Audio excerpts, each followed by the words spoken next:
దీపు చంద్రహాస్ బంగ్లాదేశ్ లో సజీవంగా కాల్చేశారు చూడండి. అతని వీడియో చూస్తుంటే ఎంత బాధాకరంగా ఉందంటే అంత ఘోరంగా ఉంది. ఇతను పోలీసుల చేతుల్లో ఉన్నాడు, పోలీసుల్ని వేడుకుంటున్నాడు ఆ ఎక్స్ట్రీమిస్ట్ గ్రూప్ కి ఇవ్వద్దు అని చెప్పి. ఈవెన్ దో అంత ప్లీడ్ చేసినా గానీ, పోలీసుల్ని వేడుకున్నా గానీ అడుక్కున్నాడు వాళ్ళకి ఇవ్వద్దు, వాళ్ళు చంపేస్తారు అని చెప్పి. ఈవెన్ దో వాళ్ళకి ఎక్స్ట్రీమిస్ట్స్ కి ఇచ్చారు, అతని చావుకి కారణం పోలీసులు అయ్యారు. పోలీసులు అంటే ఏంటి, లైక్ గవర్నమెంట్ కింద ఉన్న వాళ్ళే కదా, వాళ్ళకి తెలుసు హాస్టైల్ గ్రూప్ ఉంది, వాళ్ళకి ఇవ్వకూడదు అని తెలిసి కంట్రోల్లో ఉంచుకోవాల్సింది, జైల్లోనో సమ్వేర్ ఎక్కడో చోట సెక్యూరిటీ ప్రొవైడ్ చేయాల్సింది కూడా కావాలని ఇచ్చారు ఎక్స్ట్రీమిస్ట్ గ్రూప్ కి. అతని చావుకి ఇంత కారణమయ్యారు. ఏంట్రా మీరు అసలు అంటే గవర్నమెంటే దీన్ని మొత్తం స్పాన్సర్ చేస్తుందా? Is it state sponsor terrorism which is happening now in the Bangladesh? ఏంటిది?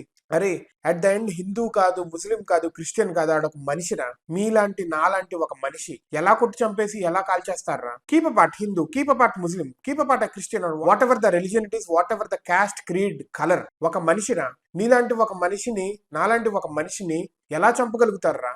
మీరేమన్నా గంజాయి తీసుకొని తాగేసి మత్తులో ఉన్నారా? దానికంటే ఎక్కువ కులమనే మత్తులో ఉంటున్నారా? What ever the religion it is. అది హిందూస్ ముస్లిం చంపినా, ముస్లిం హిందూస్ చంపినా, హిందూస్ క్రిస్టియన్ అయినా, క్రిస్టియన్ హిందూస్ అయినా, ముస్లింస్ అయినా, వాట్ ఎవర్, సిక్స్ అయినా వాట్ ఎవర్. ఎలా చంపుతారా? మాట్లాడండి, మాటలతో కొట్లాడుకోండి, మాటలతో తోటాలు వదలండి. మీ ఐడియాలజీ ప్రకారం ఉండాలి. The way that you respond, the way that you answer, that way that you question, but not directly man handling any person. ఏంట్రా అది? చంపేటి కాల్చేయటం ఏంట్రా? చచ్చిపోయాడా? దహనం చేస్తున్నారు.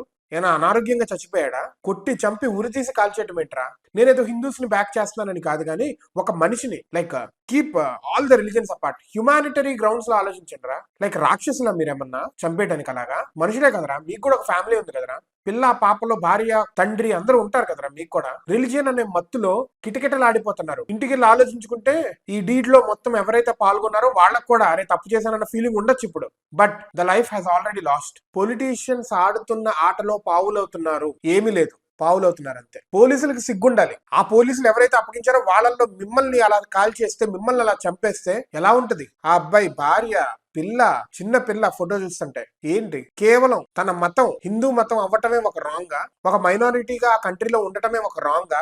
ఏం చేస్తారా దేశాలు వదిలేసి? ఇప్పుడు భారతదేశం ఏ ముస్లిం కంట్రీగా మారిపోయి అందరు హిందూస్ వెళ్ళిపోవాలి, ఇక్కడ ఉండకూడదు, చంపేస్తానంటే ఏమైంది? లేదా అందరు ముస్లింస్ వెళ్ళిపోండి, క్రిస్టియన్స్ ఉండద్దు ఇక్కడ అని చెప్పి అంటే ఏమవుతారు? All religions are coexisting. కేవలం భారతదేశంలో మాత్రం రిలిజియన్ అనే వెపన్ ని యూజ్ చేస్తున్నారు ప్రతి పొలిటీషియన్. చైనా లాంటి డిక్టేటర్షిప్ కరెక్ట్. ఒక్కటే రిలిజియన్ ఉండాలి. అసలు ఒకటే రిలిజియన్ ఉంటే క్యాస్ట్ గురించి కొట్టుకుంటారు, అప్పటిక కులాలు వస్తాయి. చైనా లాగా ఉండి ఒకటే agenda, development, nothing more than that. A stricter government, a dictatory government which has an agenda of development is the best government. America పెరిగినట్లు చైనా ముందు. It has its own Google, it has its own Facebook, it has its own models. బయట దేశాల మీద depend అవ్వట్లే. అసలు China రెండు equal గా, భారతదేశం చైనా ఒకేసారి డెవలప్ అయ్యి స్టార్ట్ అయినాయి. అది ఎక్కడో ఉంది, మనం ఎక్కడో ఉన్నాం. అట్లా ఉండాలి. సిగ్గు లేదు మనుషులకి. పోలీసులకు మాత్రం బంగ్లాదేశ్ లో స్టేట్ స్పాన్సర్డ్ టెర్రరిజం జరుగుతుంది. పోలీసులు మీకు అసలు సిగ్గు లేదు. బంగ్లాదేశ్ లో స్టేట్ స్పాన్సర్డ్ టెర్రరిజం జరుగుతుంది. పోలీసులు మిమ్మల్ని సాయం కోరి,